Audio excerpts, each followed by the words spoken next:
Roberto Martinez, he managed to sidestep the question about his future, although he has been linked with a move away from international football, Martin, even if Belgium were to win the tournament.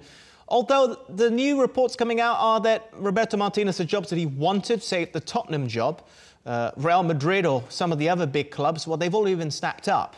So he's actually very, very short on options. Do you think he should be staying on with Belgium, given that the players are now, there's new generation coming through? Maybe a manager's needed to usher that in. Right, okay. I think there are a couple of points there that first of all, I think he was right not to address his future immediately there. You can get carried away with some things. You say something in the spur of the moment, you feel as if, well, you know, what was the point in saying that?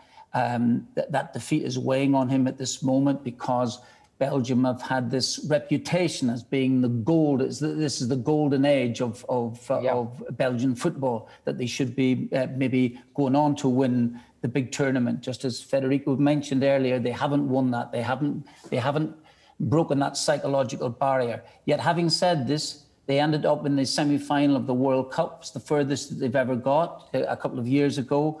It was a really tight game this evening as well too, and to, you know, when you are talking about maybe equalising in that game and maybe going on, maybe I shouldn't say this. You cut out the ifs, buts, and maybes out of the game, then you might have a better chance of looking at the picture. But for him at this minute, I think he'll take his time. I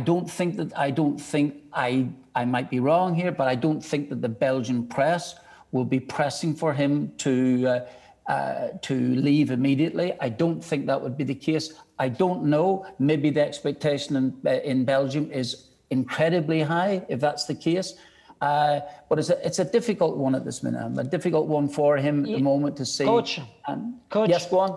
Yes, do you think that the next World Cup is in 2022, so it's 1 year and a half, more or less?